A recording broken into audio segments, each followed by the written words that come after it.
तो हमारे YouTube channel पर आपका स्वागत है। आज हम लेकर आए हैं एक अनोखा सफ़र, जहां हम आपको दुनिया के वो जनजातियों के बारे में बताएंगे जो आपके दिमाग को हिला देंगे। ये जनजातियां सिर्फ अपनी परंपराओं और संस्कृतियों से जुड़ी है, बल्कि उनकी कहानियां और उनके तरीके भी आपको हैरान कर देंगे। दुनिया भर में फैली हुई इन जनजातियों का विशेष गुण और उनकी भयानक कहानियाँ जो आपको सचमुच प्रभावित कर देंगे। तो चलिए आज हम मिलते हैं उन 5 घातक जनजातियों से जो दुनिया की अनोखी दास्तानों का पर्दाफाश करेंगी।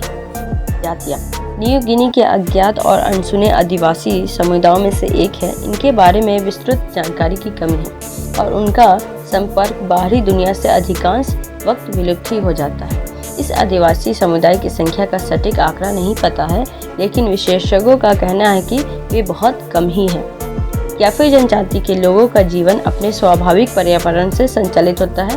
वे नेचर पर डिपेंड करते हैं और वे अपनी परंपरागत जीवन शैली को सुरक्षित रखने के लिए प्रयास कर रहे हैं। ये लोग अपने संगीत, नृत्य और धार्मिक क्रियाकलापों को महत्व देते हैं और इनकी संस्कृति को बनाए रखने के लिए प्रतिबद्ध हैं।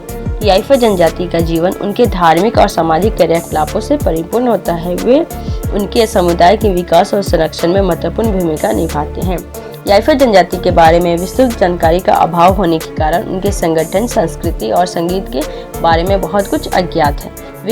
वे अपने परंपरागत धर्म आदि का जीवन शैली को सुरक्षित रखने के लिए मजबूत एकता का प्रमुख रूप से पालन करते हैं और अपनी संगीत और नृत्य के माध्यम से अपने धार्मिक और सामाजिक संदेश को साझा करते हैं। इनके संगठन और संप्रदाय में विशेष शिक्षा, समर्थन और सहायता प्रदान किए जाते हैं ताकि वे अपनी संस्कृति और अद्भुत विरासत को सुरक्षित रह सके। इसके अलावा याइफा जनजाति के सामाजिक और आर्थिक विकास में कई चुनौतियाँ आती हैं। उनकी न्यायपूर्ण वस्त्र हरण और अन्य आदिवासी समुदायों द्वारा अभाव के कारण वे अपने स्वाभाविक संसाधनों की रक्षा के लिए संघर्ष कर रहे हैं। इन चुनौतियों के बावजूद याइफा जनजातियां अपनी अद्वितीयता को बनाए रखने में सफल रहती है और अपनी परंपरागत जीवन शैली पर गर्व महसूस करती है और बाहरी दुनिया से उनका संपर्क बहुत कम ही है।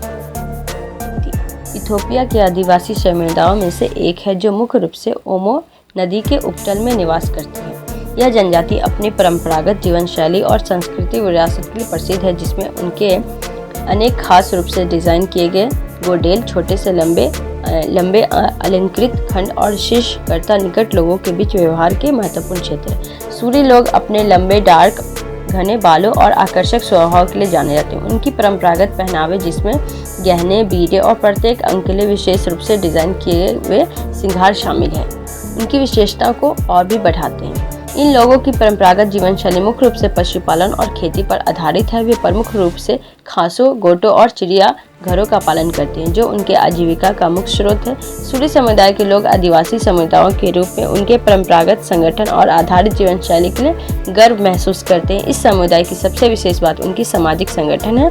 सूरी समुदाय में गोट नामक समुदाय के पारिवारिक गठबंधन के आधार पर व्यवस्थित होते हैं। हर गोट अपने अलग अलग गोटों के संगठन, अध्यक्ष और समुदाय के अन्य सदस्यों के साथ अपने नियमों और निर्देशों का पालन करते हैं। सूरी लोगों की जीवन शैली, संस्कृति, विरासत उन्हें अन्य समुदाय से अलग बनाती है। उनका संगीत, नृत्य और आर्टवर्क उनकी विशेषताओं को प्रकट करते हैं, जो उन्हें एक आदिवासी समुदाय बनाते हैं।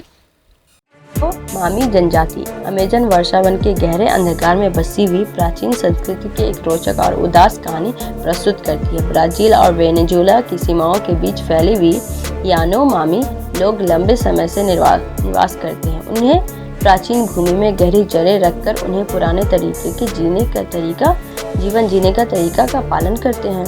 यानो मामी जनजाति की सबसे अलग पहलू उनकी सामुदायिक जीवन शैली और सामाजिक संगठन है।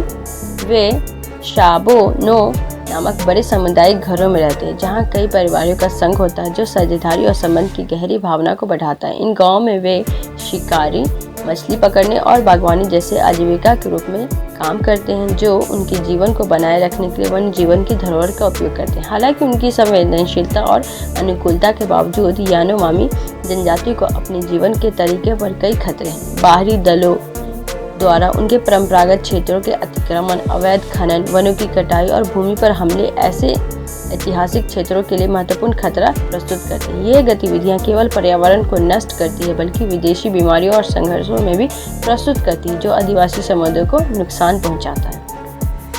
तो अमेजन के अत्यंत परिचित और घने जंगल में बसी हुई एक जनजाति है। इसके साथी और संप्रेषण करने में बहुत कम जानकारी होने के कारण ये लोग अत्यंत अन्यायपूर्ण और खतरनाक माने जाते हैं। उनके बारे में कुछ ज़्यादा जानने की कोई भी कोशिश अक्सर परिणामों में खत्म हो जाता है। मास्को पिरो का समुदाय विवासन, नियंत्रण और जीवन शैली के संबंध में अत्यधिक आत्मविश्वास रखता है। उनके साथी और अन्यायपूर्ण होने के कारण ये लोग अपने क्षेत्रों को अत्यंत प्रतिरक्षा के साथ सुरक्षित रखने के लिए जाने जाते हैं। इनकी वास्तविकता और अविश्वास भी अत्यंत अज्ञात है, जो उन्हें और भी खतरनाक बना देता है। ये लोग अनदेखे और अनुभवी बाहरी दुनिया की ओर संवेदनशील होते हैं और इसलिए अनजाने यात्री के साथ संवाद नहीं करना पसंद करते। वे अपनी धरती को अपना स्वयं राज के रूप में देखते हैं, उसे सुरक्षित रखने के लिए किसी भी कीमत पर खड़े उतरते हैं। मास्को पिरो जनजाति के लोगों का दिल अमेजन के गहन अज्ञात जंगलों के साथ जुड़ा हुआ है। उनकी जीवनशैली जड़ी बूटी के साथ संघर्ष करने की क्षमता उन्हें विशेष बनाती है। इस अत्यंत अनुभवहीन जनजाति का अस्तित्व और उनके संबंध यह एक विशेष रहस्य है जो उन्हें विशेष और अस्थायी बनाता है। उनकी आत्मा की गहराई समझना, संबोधित करना अत्यंत कठिन हो सकता है, क्योंकि उनका संबंध बाहरी दुनिया के लिए अत्यंत गूढ़ा अज्ञात है। वो बाहरी दुनिया से